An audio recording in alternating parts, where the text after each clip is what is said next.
Hey everyone, and welcome back to our channel. Tonight, we're re-venturing to the edge of the world to explore what it was really like to be a lighthouse keeper. So, if you're ready, dim the lights, maybe turn on a fan for that soft background hum, and let's get started. Imagine for a moment standing where the land gives way to the endless, restless sea. The wind brushes your face, carrying the scent of salt and the rhythmic crash of waves against jagged rocks. There's a vast stillness here, broken only by a distant seabird's cry. This was the world of the lighthouse keeper. Tonight, we'll step into the lives of those who dedicated themselves to keeping a light burning at the edge of civilization. These men and women, often isolated and exposed to nature's raw power, maintained not just a beacon for ships, but a constant rhythm of vigilance, routine, and resilience. We'll explore their daily struggles, the incredible stories of survival, the mysteries hidden in coastal ruins, and the lives of those who manage these vital outposts. As we drift through this history, let the steady cadence of their stories ease your thoughts and guide you toward a state of calm. Let's begin by understanding why life as a lighthouse keeper was so difficult, so isolating, and yet so essential. Imagine waking before dawn, the horizon a soft gray blur over the restless ocean. The air is damp with salt, and the floorboards of your small, sturdy lighthouse creak beneath your feet. Your home is your workplace, a tower standing defiantly against the elements, and every day begins with the meticulous care of the beacon. The light must never fail, as ships below rely on it to navigate hidden reefs and jagged cliffs. Even a single mistake could mean disaster. Your morning starts with a careful inspection of the lantern room. You check the lenses, those delicate glass prisms that magnify the glow into a beam visible from miles. Each one must be polished until it gleams. The faintest smudge could scatter the light and weaken its power. You move slowly, deliberately, knowing the rhythm of your hands is a small act of guardianship over the vast, unknowable sea. Then comes the oil. The reservoir must be refilled, measured precisely, and the wick trimmed. Too long and it smokes. Too short and the light dims. The pungent smell of heated oil lingers, a constant reminder of your vigilance. You repeat these steps day after day, a quiet ritual that ensures the safety of countless lives. Outside, the wind might howl, rattling the shutters and whistling through the tower's narrow windows.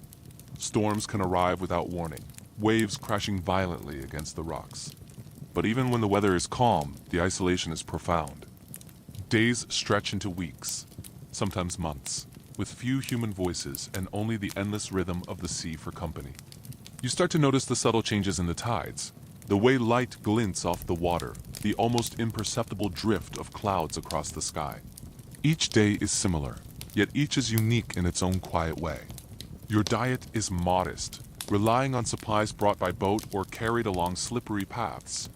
Fresh food is a luxury. Meals often consist of bread, salted meat, dried fruits, and maybe some fish if the sea has been generous. You eat slowly, savoring textures and flavors that are precious in a life defined by scarcity. Water is drawn from a cistern or a small nearby well, and each sip is a reminder of how fragile life is at the edge of the world. This isolation is more than just physical. It touches the mind. You learn to find comfort in repetition. The rhythm of winding the clockwork, polishing the lenses, and tending the lamp becomes a meditative cadence. The lighthouse becomes an extension of yourself. You know it's every step, every creak, every corner of the spiral staircase. What was once frustrating monotony eventually becomes a steadying companion against the chaos of the ocean. Sleep is another challenge. The wind and waves are relentless, whispering through cracks in the stone. Even on calm nights, the low hum of machinery or the distant crash of surf can disturb your rest. You rise whenever the lamp demands attention, often in the quiet hours before dawn when the world is soft and muted. The cold stone walls offer little insulation, but you adapt, learning to rest amidst the sounds of the natural world. Entertainment is scarce. Books, if available, are treasured and rationed. Your own thoughts become your main company, and reflection becomes a daily exercise. You track the phases of the moon, the rhythm of the tides, the constellations in the night sky. Each observation is both practical and quietly soothing, a bridge between the monotony of daily tasks and the expansive world beyond the lighthouse walls. Storms are the ultimate test of endurance. During a tempest, the lighthouse feels less like a home and more like a ship braving the waves. You climb the spiral stairs repeatedly, checking that the mechanisms are working, that the flame is steady, and that the lamp hasn't been extinguished. The air grows thick with the scent of salt and rain. The walls vibrate with the storm's intensity, and yet you persist.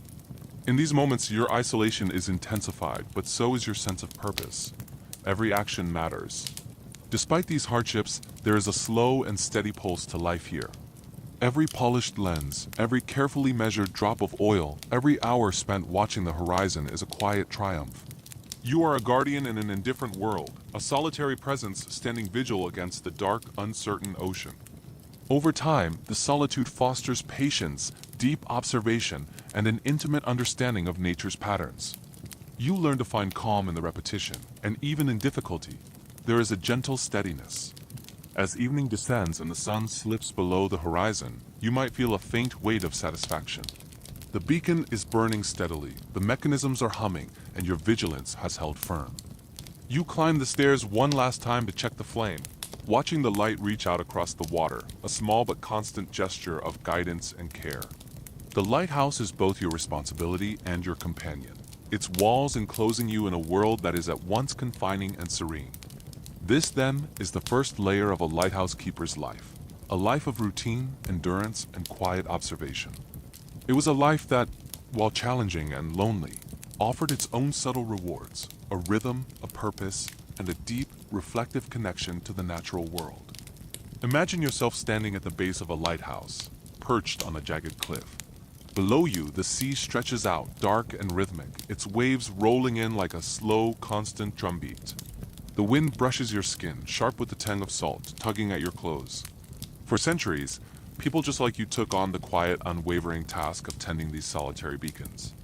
Their lives weren't about high adventure, but long stretches of repetition, observation, and endurance. Today, we're not looking for excitement. We're going to explore the subtle, almost hypnotic cadence of their daily existence. Let's begin with Grace Darling, a woman from early 19th century England. She lived on a small rocky island with her father, keeping their lighthouse in a state of constant readiness. Picture the stone walls of the tower, damp with sea spray, faintly echoing the wind's song. Every single morning, Grace would climb the spiral staircase, her hands brushing against the worn stone railing, to check the lamp and make sure it burned steadily. Her routine was a constant loop, each step measured, precise, and deliberate. The wind would whistle through the narrow windows, carrying a chill that seemed to seep into every corner of the structure. But Grace moved with a calm efficiency. She cleaned, she polished, she adjusted the lenses, and she kept detailed logs. All the while, she knew that her careful attention was the very thing keeping countless lives safe out at sea. Now, Grace's story is often remembered for a single heroic event, but let's pause and dwell on the quiet. Ordinary days, the days of meticulous, unwavering attention to detail. She developed a rhythm, almost like a lullaby, rising with the first light, tending the lamp, observing the sea, and only resting when her duties allowed. These rhythms repeated, season after season. Each repetition reinforced her endurance and sharpened her observation, weaving a sense of stability into an otherwise unpredictable world. Now, let's consider Ida Lewis, the keeper of the Lime Rock Lighthouse in Rhode Island during the late 19th century. Unlike Grace, Ida spent most of her days alone, a solitary figure against the vast expanse of the harbor. Imagine those early mornings, the fog curling in thin, pale tendrils over the water, muffling the sounds of distant waves. Ida would light the lamps, polish the lenses, and inspect the fuel reserves. Over time, she developed an intimate knowledge of her surroundings, the way the light reflected on the water at different tides, the subtle signs of approaching weather, the occasional call of a distant bird. Her life was repetition, yes, but it was also a form of deep observation, a meditation on continuity. The isolation, though constant, became a kind of companion, offering both challenge and a unique tranquility. It was in this quiet solitude that she found her strength. Let's travel further back in time to Henry Winstanley, the designer of the very first Eddystone lighthouse in the late 17th century. Winstanley's tower was built on a treacherous reef, surrounded by the ceaseless rhythm of the ocean. His days were filled with observation, planning, and endless maintenance. Picture the spray of waves crashing against the stone foundations, the wind tugging at his clothes, the constant roar of the water. Every single task required immense patience. Securing beams, monitoring the flame, adjusting the oil reservoirs. His life wasn't just governed by the passing of hours on a clock, but by the slow, insistent rhythms of nature itself, the tide, the wind, and the light. Beyond these famous figures, countless unnamed keepers performed the exact same rituals in quiet anonymity. Try to step into their shoes for a moment. Imagine the tactile feel of the cool, polished brass of a lamp, the faint smell of smoke and oil mingling with the salt air, the repetitive motion of sweeping, polishing, and climbing those endless stairs. Each day mirrored the last, yet each day required total vigilance. Storms, ice, and darkness demanded constant attention and adaptation. Even a single lapse could have dire consequences for sailors far below, creating a subtle weight, a quiet tension woven into the steady rhythm of their daily lives. It's in this very repetition that their lives unfold with a hypnotic consistency, almost like a slow, rolling wave. To fill the long hours, keepers develop rituals to occupy the mind. Journaling, sketching, repairing small items, or just observing the minute shifts in weather patterns. These acts, though they might seem mundane, became meditative. They created a gentle cadence, a comforting structure in the middle of profound isolation. The monotony itself, when you think about it calmly, takes on a soothing rhythm, a reminder that life is often built from repeated, careful attention. During the harsh winters, ice would form along the staircases, and the wind would howl relentlessly, yet the lamp never went unlit. In the summer, the twilight would stretch long into the night, offering prolonged periods of quiet observation. Keepers adapted to these cycles, learning to conserve their energy, pace themselves, and respond patiently to whatever the elements threw at them. Each day brought subtle variations, but the overarching rhythm remained unchanged. Attention to the light, care for the structure, vigilance for those at sea, and the gentle passage of time marked only by the rise and fall of the tides. Even the famous heroic acts of these keepers are worth considering in this gentle light. Grace Darling's incredible rescue of stranded sailors was extraordinary, but it grew out of her habitual vigilance and her intimate knowledge of her surroundings. Ida Lewis's many small rescues were the culmination of a lifetime of careful observation and quiet preparedness. Each act, whether small or large, was rooted in the same meditative practice of attending to the lighthouse, to the light, and to the world beyond the tower. So let's reflect on the deeper patterns here: solitude, repetition, observation, endurance. For the keepers, these were not burdens, but companions. They shaped a life that was both demanding and quietly profound. The keeper's world was vast, yet contained within the lighthouse's walls. It was turbulent, yet structured by routine. It was lonely, yet filled with the soft comfort of purpose. In this unique space, life became a slow, deliberate dance between human care and nature's rhythm. Imagine now, as the sun dips below the horizon in your mind, the lamp is burning steadily. The faint scent of oil and sea lingers in the air, and the waves are crashing in a slow, hypnotic repetition. In this steady rhythm, the lighthouse keeper's life emerges not as an adventure, but as a meditation, a continuous, quiet endurance that both guards and soothes. Picture yourself standing on a windswept cliff.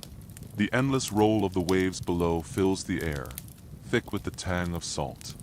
Before you, the remains of a lighthouse, its walls crumbling, slowly returning to the earth and sea. Here, in these ruins, lies a subtle story. It's not one of grand battles or epic heroes, but of human persistence, ingenuity, and the quiet passage of time.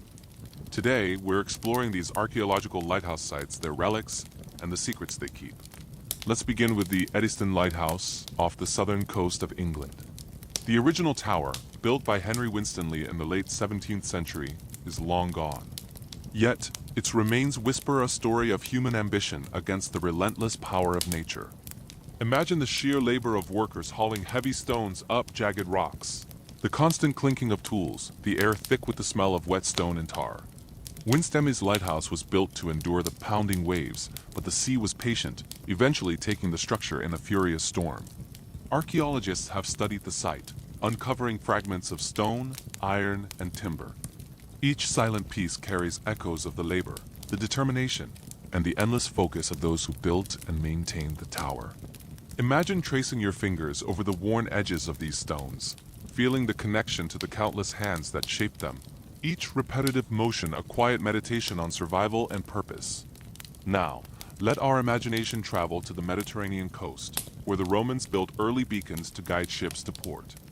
Ruins of these ancient towers are scattered across rocky promontories, their stones softened by centuries of wind, sun, and rain. Here, archaeologists have uncovered the remnants of daily life, oil lamps, clay vessels, and fragments of inscriptions. Imagine gently lifting a piece of pottery, worn smooth by time, once held by a keeper tending a small vital flame. Each artifact tells a story of meticulous care, of the quiet vigilance required to maintain a light that meant the difference between life and death for sailors on the dark sea. The rhythm of their lives, so distant from our own, still resonates in the steady pulse of observation and endurance. Of course, we must consider the legendary Lighthouse of Alexandria, one of the 7 wonders of the ancient world. Though it now exists only in historical descriptions and scattered underwater ruins, imagine the enormous stone structure rising from the harbor, its flame a steady beacon in the night. Archaeologists have found submerged stones, statue fragments, and ancient inscriptions, all speaking softly of a time when lighthouses were marvels of engineering and perseverance. Picture yourself walking along the harbor's edge, imagining the long nights as keepers tended the flame. Each adjustment of the oil and lens was a small, focused act. The stones, smoothed by centuries under the sea, tell stories of tides, storms, and human diligence, of countless nights where the light was maintained not for glory, but for the quiet, vital work of guiding others to safety. But even lesser-known sites hold their own hypnotic allure. The Tower of Hercules in Spain, still standing, has been in continuous operation for nearly 2,000 years. Archaeologists have traced its foundations back to Roman times, noting repairs and extensions layered through the centuries. Imagine walking its spiral stairs, worn smooth by countless feet, each step a repetition linking generations of caretakers. Here, the quiet repetition of labor, maintenance, and observation stretches across millennia. You can almost hear the faint echoes of footsteps, the whisper of wind through narrow windows, and the low hum of waves against stone, an eternal rhythm connecting past and present. These sites also reveal fascinating cultural rituals. At some coastal sites in Japan, for instance, early beacons were tended as part of Shinto rituals. The light symbolized guidance not just for sailors, but for spiritual journeys. Archaeologists have found remains of small shrines, incense burners, and offerings near these towers. Imagine the careful, measured movements of keepers lighting small flames, the scent of incense mingling with the salt air, the slow cadence of ritual acts repeated night after night. Each simple act was imbued with deep significance, a gentle rhythm of attention and mindfulness that echoes across the centuries. Even the construction methods themselves reveal these hypnotic patterns. Stones were cut, fitted, and polished in repeated motions. Iron fittings were hammered with a steady, rhythmic beat. Lamps were cleaned and refilled, their lenses polished in slow, precise circles. Archaeologists can still detect the wear of these repeated actions. The grooves in stone steps, the smooth patches on wooden railings, the faint impressions in clay oil containers. Imagine tracing your fingers along these worn surfaces, feeling the rhythm of centuries-old labor, the quiet continuity of human care. Storms too left their marks. Many lighthouse ruins bear the subtle scars of waves, wind, and ice. Archaeologists observe erosion patterns, smashed stones, and displaced foundations. These physical traces are silent testimonies to endurance. The lighthouse survived countless tides, each storm a slow, insistent force, and each repair a repetition of careful attention. Imagine rebuilding these walls in your mind, lifting each stone, adjusting each beam, the wind tugging at your clothes, the sound of waves a constant low drumbeat. In this imagined repetition, there is a soothing, almost meditative rhythm, a sense of continuity between human diligence and the inexorable flow of nature. Finally, consider the quiet stories of the keepers themselves, whose names are often lost to time. Archaeologists uncover their personal items, a comb, a key, fragments of a notebook, a utensil. Imagine holding a small, worn comb, its surface smoothed by repeated use. Picture the keeper's hand brushing through their hair, the simple rhythm of daily grooming echoing the rhythm of tending the lamp. Each object carries with it these subtle, repetitive human acts, a meditation on care, routine, and patience. Even in ruin, These traces create a gentle narrative, connecting us to the silent, continuous flow of human life in the service of others. As you close your eyes and imagine these ruins, the stones, the faint echo of footsteps, the rhythm of waves, you begin to sense the quiet meditation of lighthouse life. It was a life built on repetition, attention, and vigilance, carried out in isolation and tempered by nature. These archaeological sites are not merely relics. They are mirrors of endurance, patience, and calm diligence. Their silent rhythms invite us to reflect, to breathe slowly, and to drift into the gentle cadence of the past, where each small, repeated action mattered immensely. As we leave behind the windswept stones and quiet ruins of lighthouses, let's step into a different perspective. Imagine a view from above the spiraling stairs, from the warm, dry offices, and orderly quarters of those who oversaw the keeper's work. These were the lighthouse supervisors and administrators. They rarely felt the solitude of the towers themselves, but carried a different kind of weight, a responsibility for lives stretched across jagged coasts, for the safety of sailors who might never know their names. Picture a small office, tucked into a lighthouse station or perched in a nearby town.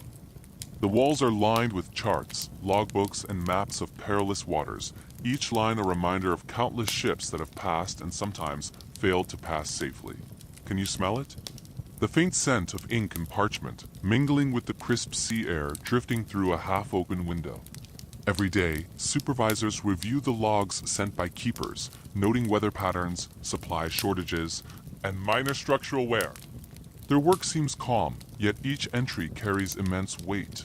A miscalculation could mean disaster. A missed observation could cost lives. The rhythm of a supervisor's day was measured, steady, almost ceremonial. It would begin with the review of reports from multiple lighthouses along the coast.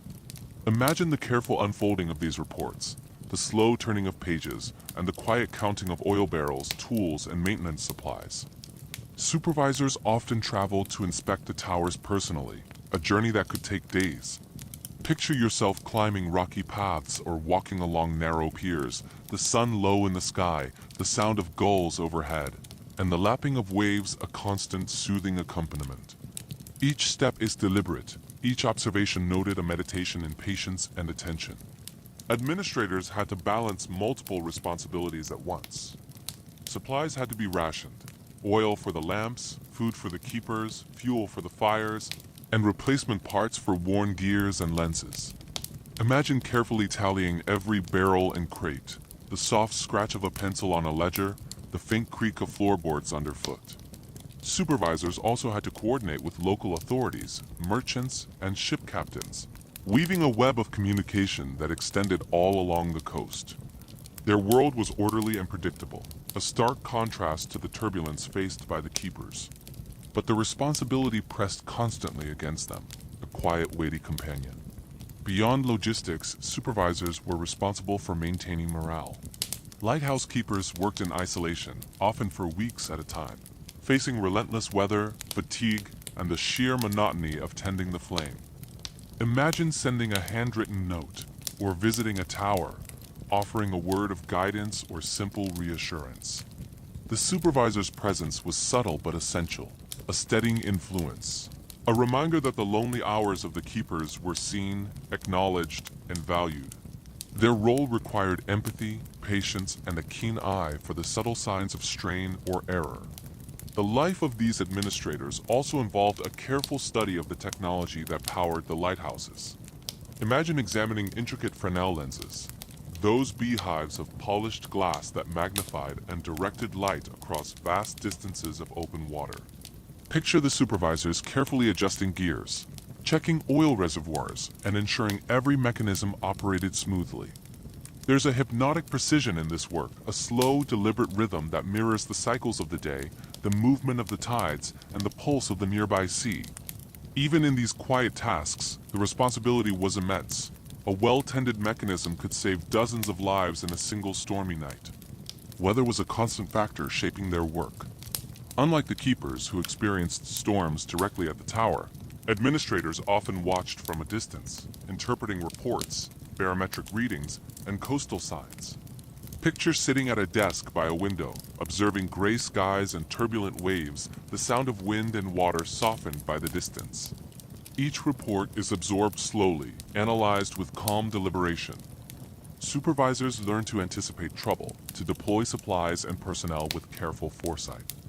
In this anticipation, there is a gentle, meditative focus, a rhythm of preparation that contrasts with the immediate tension of the keeper's vigilance. Supervisors also acted as historians and record keepers. They meticulously documented incidents, repairs, and storms, creating archives that would inform future generations. Imagine leafing through pages of careful notes, each line a steady pulse of memory and knowledge. Over time, these records created a continuous narrative, a quiet chronicle of human diligence, ingenuity, and endurance against nature's persistent forces.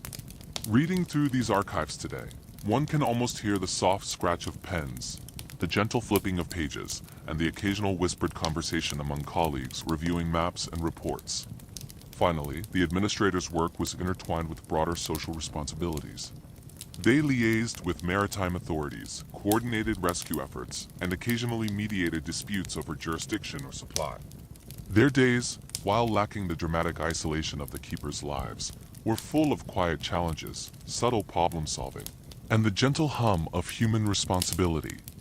Imagine the soft murmur of conversation in their offices, the slow rhythmic movement of hands across ledgers and maps, the gentle click of sealing wax on correspondence, a calm, measured, yet deeply significant orchestration of human care. As you let your mind settle on these images, the calm routine of the administrators and supervisors emerges. Careful observation, meticulous record-keeping, and the steady responsibility for lives beyond their immediate reach. Their world is not lonely like the isolated towers, but it is filled with a weighty, meditative purpose. There is a rhythm here too, a rhythm of diligence, of continuity, of measured attention. In the quiet of your imagination, picture the gentle sway of waves against the cliffs below, the soft turning of pages, the faint scent of ink in sea air, and the continuous flow of time and duty. This was the life of the lighthouse supervisors, a calm, intricate, and enduring tapestry, woven quietly alongside the more visible, storm-tossed lives of the keepers. It is a world of responsibility, rhythm, and subtle meditation, inviting you to drift further into reflection, relaxation, and a gentle, restorative calm. Step quietly with me into the heart of a lighthouse. Let's imagine ourselves inside this tall, narrow tower, surrounded by thick stone walls that have absorbed centuries of silent diligence. The air here is different, tinged with the subtle scent of oil, a little sweet, a little metallic, and the faint, sharp tang of salt carried in from the relentless sea outside. This is a space where time moves differently. It's slower, more deliberate, measured. Every action, no matter how small, carries immense importance. The light you are about to tend is the only guide for sailors navigating the dark, often storm-swept waters beyond these cliffs. Let's go back to the earliest days. The light was simple then, a small flame burning in an open lamp, fed by whale oil, colza, or other early fuels. Picture the keeper carefully preparing the lamp as dusk begins to fall. Feel your own hands steadying the wick, trimming its charred tip, and pouring oil with gentle, practiced precision into the reservoir. And then, at last, you strike a match and light the flame. It flickers to life, warm and fragile, its soft glow reflecting on the cool stone walls. Outside, you can hear the wind howl and the waves crash against the rocks. But here, inside the lamp's small circle of light, there is a profound sense of calm, a quiet, focused vigilance. As the centuries passed, lighthouses evolved, becoming more sophisticated. The first major advancement was the introduction of reflectors, curved, polished metal surfaces positioned behind the flame. These reflectors allowed the light to project farther, deeper into the night. Imagine the keeper polishing each reflector until it gleams. It's a slow, meticulous process. The metal hums faintly under your polishing cloth, and your hands grow familiar with the steady, circular rhythm of the task. You know that every curve, every angle, determines how far the light will travel. A single imperfection, a slight tarnish, could mean that a sailor out at sea fails to see the guiding beam. Then, in the early 19th century, a revolutionary invention arrived, the Fresnel lens.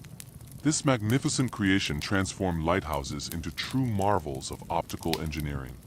Picture it before you now. Concentric rings of glass, delicate yet precise, arranged with almost obsessive care. Each crystal-clear ring is designed to bend and focus the light, gathering it and directing it into a single, powerful, sweeping beam. The keeper's job now involves a deep understanding of this lens. You must handle it with extreme caution and keep it absolutely spotless. The slightest fingerprint, a speck of dust, or a tiny droplet of moisture could distort the light and weaken its life-saving signal. Imagine yourself gently wiping the surface with soft claws.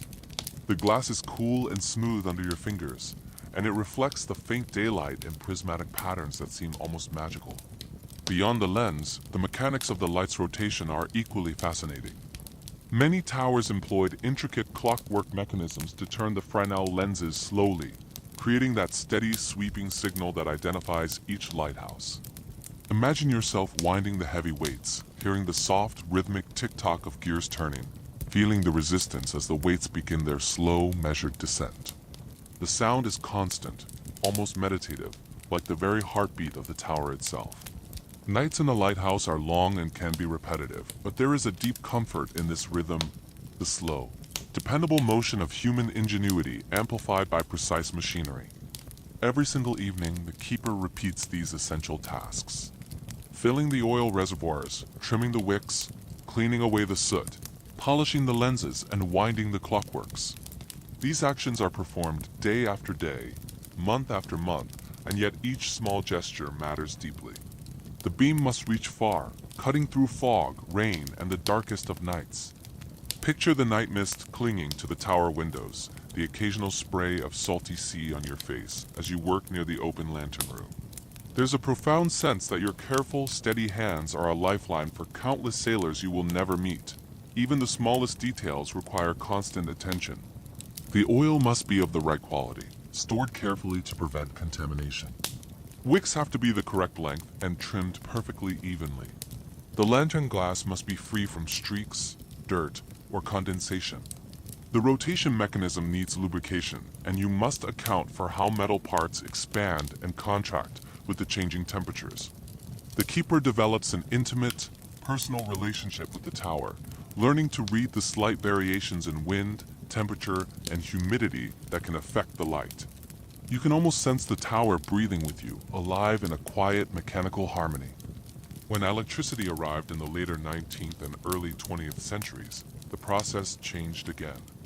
Electric lamps and automated rotating mechanisms reduced some of the physical demands, but they also introduced new challenges. Maintaining wiring, ensuring a constant power supply, and monitoring early motors required new knowledge and a different kind of attention. But even with this new technology, the keeper remained the ultimate overseer, the human element responsible for ensuring the light's precision. Imagine adjusting the rotation speed of an electric Fresnel lens, listening to the soft, consistent hum of the motor, and feeling the continuity of centuries of care in your hands. Through all of these technological layers, one thing has always remained constant: the human presence. Machines can rotate lenses, and electric lamps can shine brightly, but only an attentive keeper can ensure that the beam is steady, the equipment is maintained, and the light is never interrupted. The tower, with its thick walls, spiraling stairs, and glowing lantern, becomes a sanctuary of patience, routine, and quiet purpose. Imagine tracing the light with your eyes as it sweeps across the dark waters. You feel a gentle, humble pride in each sweep, knowing that every nautical mile it travels carries with it the safety of human lives. Even in the profound solitude of the tower, there is a gentle, comforting rhythm to the technology. The flicker of the lamp, the soft rotation of the lens, the quiet hum of gears, and the delicate polishing of glass. Each evening unfolds slowly, deliberately, with repeated actions that soothe the mind and steady the spirit. For the lighthouse keeper, this unique combination of human diligence and technological marvel creates a space where patience, repetition, and calm vigilance converge, their echo carrying across the centuries. As you imagine yourself in this space, let the sensory details accumulate. The smooth, cool glass of the Fresnel lens, the soft clicking of gears, the faint scent of oil and stone, and the distant, constant roar of the ocean. These are not dramatic scenes of high adventure, but quiet, absorbing moments of care, precision, and continuity. And as you drift through this imagined world, you can feel the gentle, meditative cadence of the lighthouse, a slow, steady, and enduring rhythm that carries the mind toward calmness, reflection, and eventually, a peaceful sleep. Imagine standing at the very top of a lighthouse, the world stretching out endlessly in every direction. Below you, the waves roll and crash with a rhythm that feels both eternal and indifferent. Above, clouds drift across the sky, shifting from light gray to a deeper, more ominous hue. The wind brushes your cheeks, carrying the scent of salt and the faint chill of the sea. Here, in this tower of stone and light, the weather isn't just a backdrop. It is a constant companion, a force that shapes every single moment, every movement, every breath.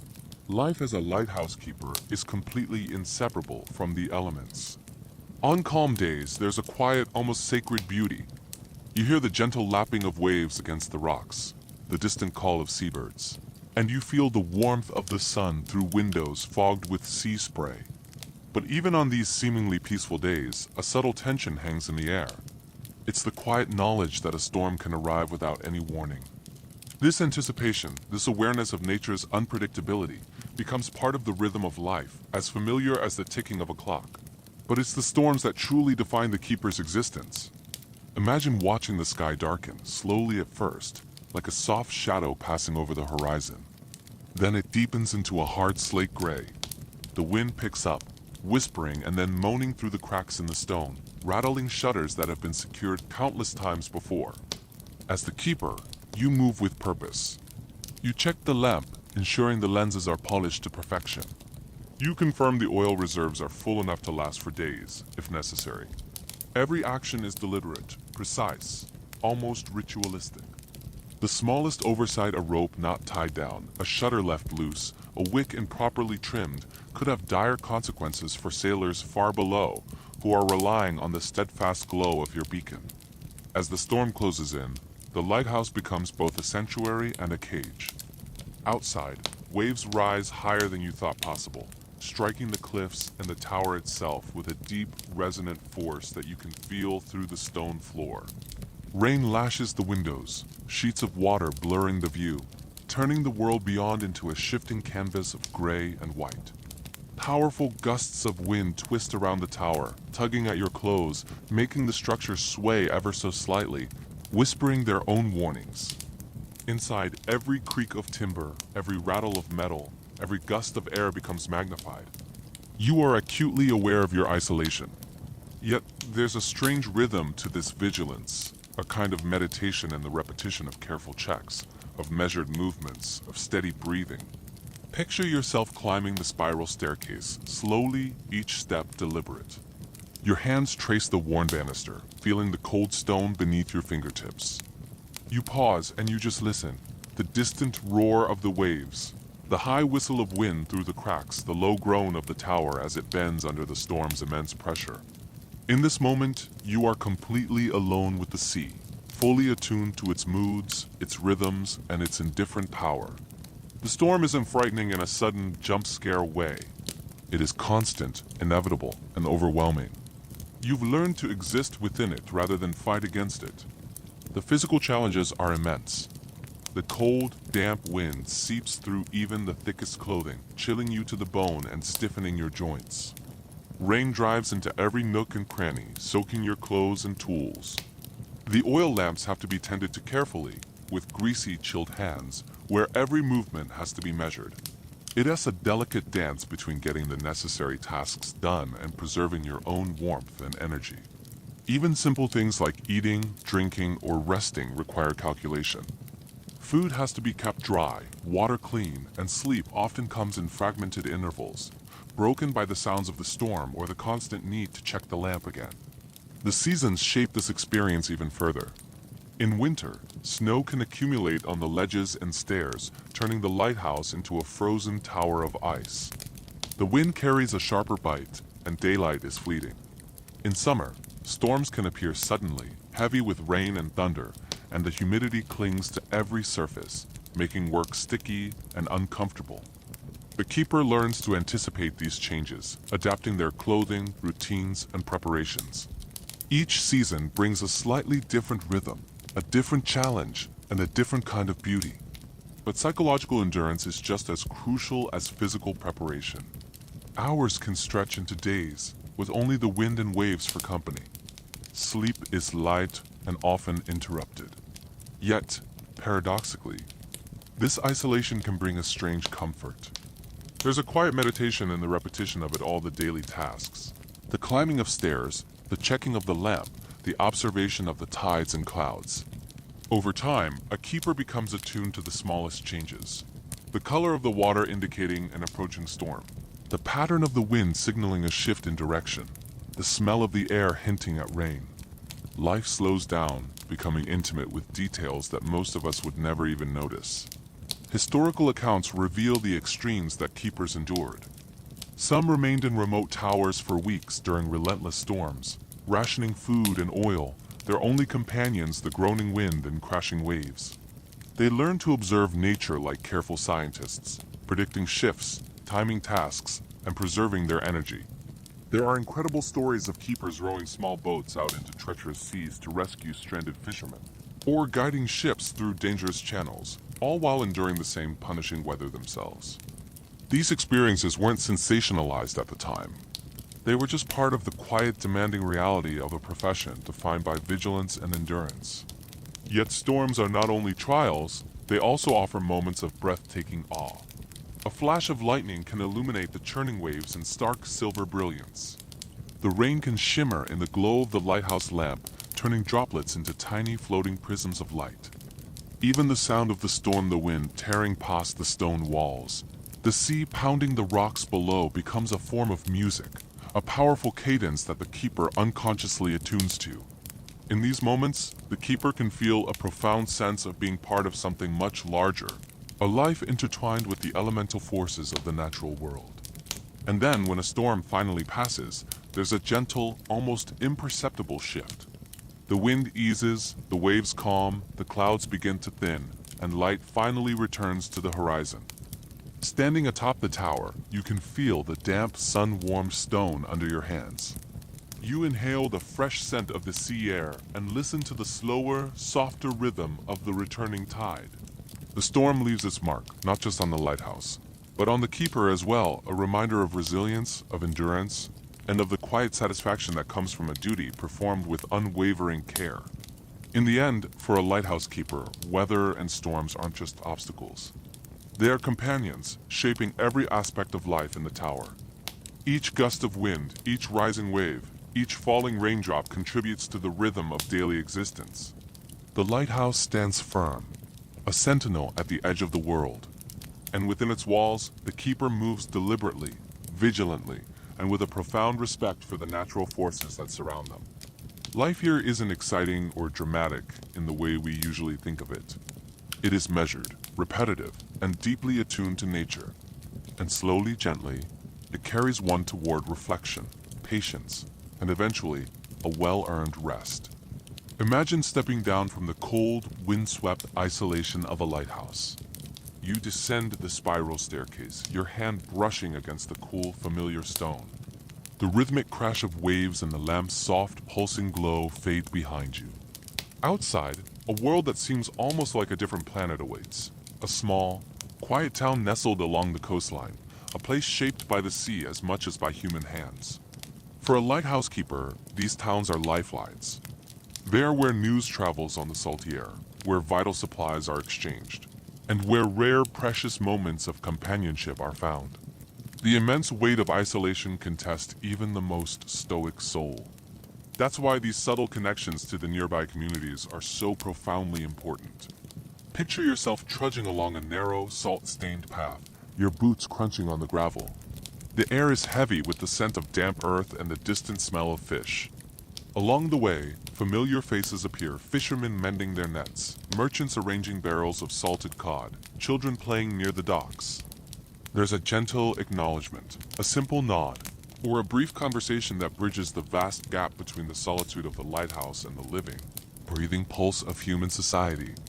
These towns, so often dependent on the sea, share a quiet, unspoken respect for the keepers.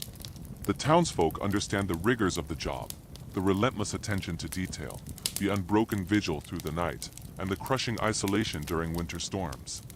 In return, keepers maintain a discreet but consistent presence. They might deliver messages, report changing weather conditions, or offer guidance to mariners unfamiliar with the treacherous local coastlines.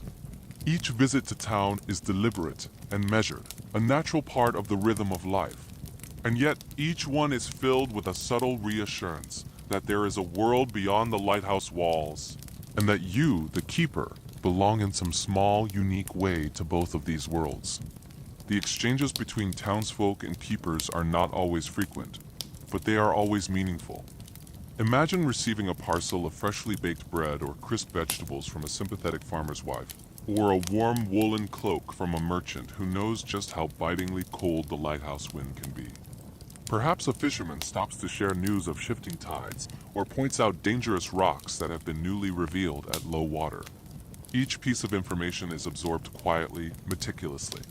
The keeper nods, often speaking very little, because words aren't always necessary when a shared understanding already exists.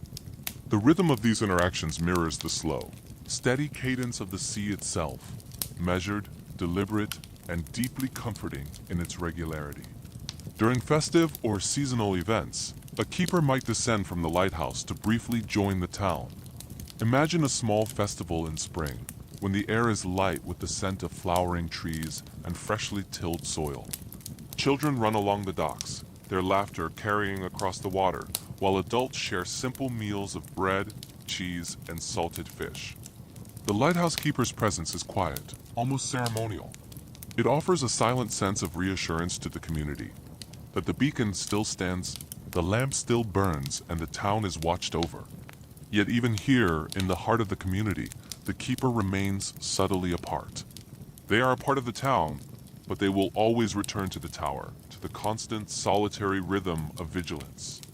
Trade and supply runs are another essential part of this relationship. Picture a bleak winter morning, the sky a blanket of overcast gray, the wind sharp with the bite of approaching frost. A small boat or a horse-drawn cart arrives, carrying barrels of oil for the lamp, sacks of flour, and bundles of kindling for the fire. Quiet conversations are exchanged over the clinking of metal and the rustling of sacks. The keeper checks every barrel, every container, with careful, methodical attention, ensuring that the supplies will last through the long weeks of isolation that often lie ahead.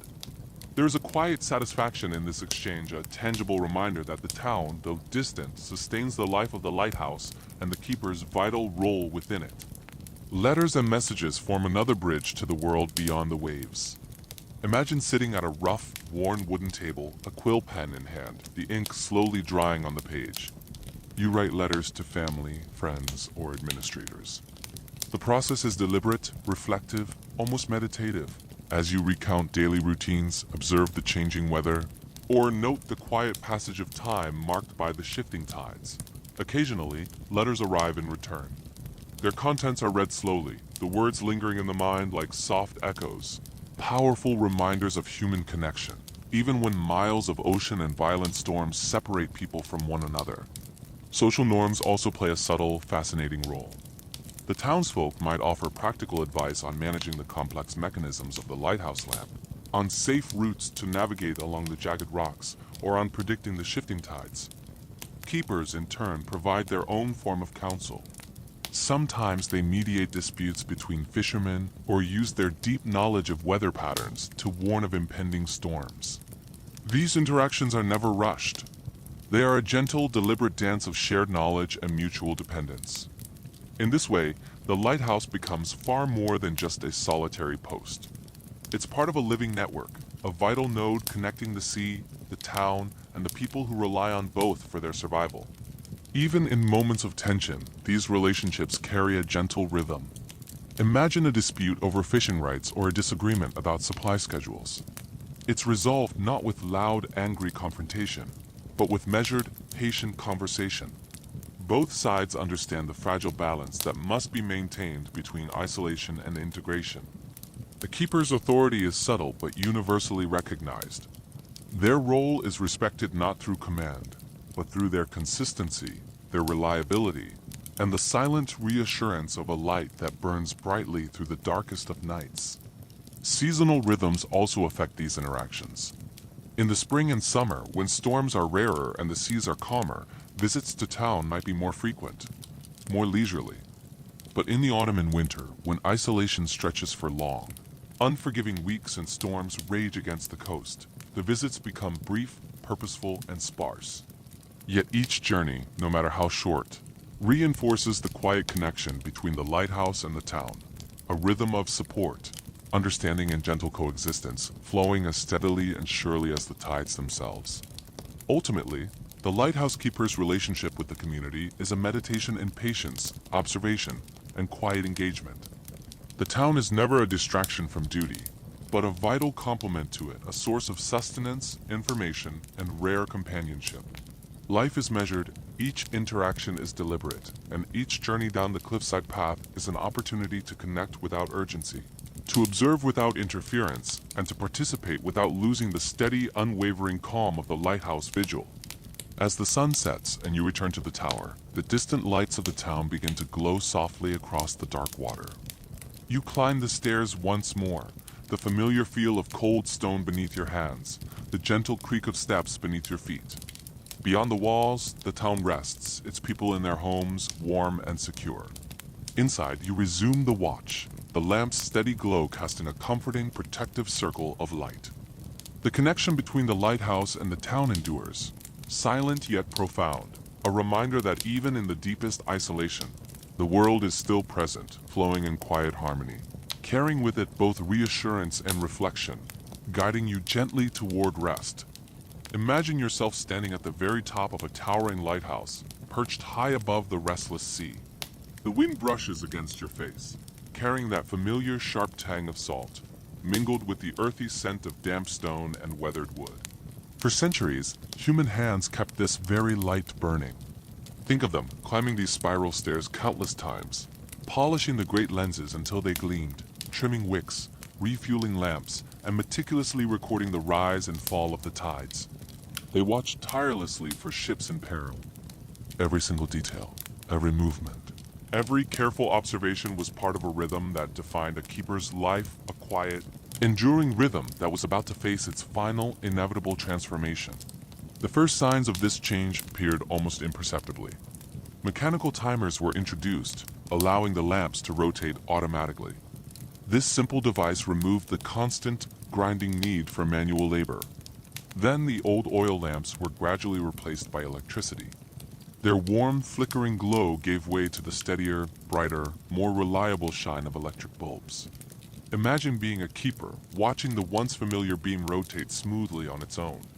No hand guiding its path, no one needing to ascend in the middle of a raging storm to ensure it did not falter.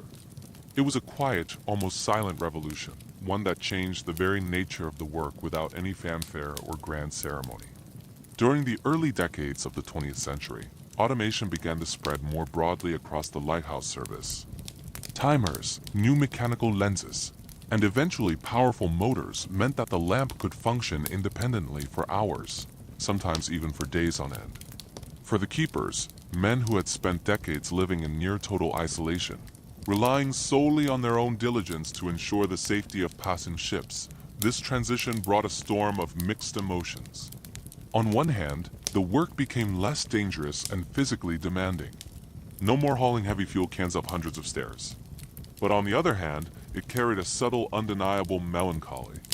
The hands-on rituals, the intimate, almost spiritual understanding of the light and its mechanisms. The very heartbeat of the lighthouse, the human presence, was slowly, quietly fading away. The arrival of electricity and radio communication further transformed lighthouse operations. Picture a once solitary tower, its keeper standing a lonely vigil against the encroaching darkness. Now, that same keeper could send weather reports instantly to the mainland, alert other stations of danger, or receive instructions without ever leaving the warmth of the lighthouse. The profound isolation, once the defining characteristic of the keeper's life, was softened. But with this newfound convenience came a quiet, sobering realization. The constant vigilance, the endless nights spent awake, the repeated climbs up the winding stairs, the careful, loving tending of the lamp, all the things that had defined their entire existence were becoming less essential. The lighthouse could shine, it could communicate, and it could warn ships with little or no human intervention at all. Even as the physical work diminished, the legacy of manual lighthouse keeping remained incredibly profound. Imagine flipping through an old logbook, its pages filled with delicate, careful handwriting. Inked onto the paper are records of the subtle shifts in the weather, the movements of vessels on the horizon, and the occasional terrifying storm that tested both the lamp and the keeper to their absolute limits. These pages, now preserved in archives or displayed in museums, tell powerful stories of resilience, of patience, and of unwavering dedication. They document a life that was intimately connected to nature, to the tides, and to the unforgiving, powerful rhythms of the sea. It was a life of attentiveness, repetition, and a quiet, unassuming heroism, witnessed by many but largely uncelebrated in its own time. The automation of lighthouses didn't happen all at once or uniformly. The most remote and storm-battered towers were often the very last to be mechanized. Imagine a keeper in one of these final holdouts, braving bitter winter winds, thick, disorienting mists, and relentless waves, still tending to a lamp that now rotated automatically. The machine certainly eased some of the burdens, yet human oversight remained crucial in these extreme environments. But over time, even these formidable towers were fully electrified, and complete automation became the norm. For the keepers, this marked not just the end of their duties, but the conclusion of an entire way of life, one that had persisted almost unchanged for centuries. It was the end of an era. Now, envision the lighthouse as it stands today. Many of these magnificent towers, once teeming with human activity, are silent. The spiral stairs are worn and creak under the occasional weight of a visitor. The great lamp may still rotate, but it does so with a quiet, mechanical efficiency, without the comforting rhythm of a human hand guiding it. Yet, if you close your eyes and listen carefully, you can feel it. The presence of past keepers still lingers in the air. You can almost hear the soft shuffle of feet on the stone stairs, the whisper of a logbook being opened and closed, the gentle sighs of a life lived in quiet vigilance, perfectly synchronized with the steady eternal rhythm of the ocean. This transition from human labor to automation also transformed the meaning of lighthouses in our collective imagination. They became symbols not just of solitary endurance, but of continuity, of reliability, and of the beautiful blending of human ingenuity with technology. You know that once a keeper climbed those stairs endlessly, tending the light with a dedication born from pure necessity. Today, the light continues its watch, but the human story behind it adds a layer of warmth and profound depth, a quiet, unspoken reverence for all those who came before. And yet there is a soft, gentle beauty in this transformation. The light persists. It shines steadfastly, its rotation uninterrupted. Storms come and go, waves rise and fall, and ships are guided safely to harbor, all without a single hand touching the lamp. The laborious, often lonely vigil has been replaced by mechanical precision and digital consistency. But the essence of it all, the safeguarding of travelers against the capricious, unpredictable sea, remains. You can find a deep comfort in that continuity, in the way technology now carries forward the legacy of human dedication, quietly, reliably, and almost imperceptibly. Finally, let's consider the reflective stillness of a modern, automated lighthouse. The stone walls, weathered by centuries of wind and rain, hold the memories of countless nights of solitary watchfulness. The spiral staircase, though climbed far less often, still twists upward like a ribbon through time. The light, now electric, sweeps across the horizon just as it always has, but now it carries with it centuries of human care, observation, and resilience.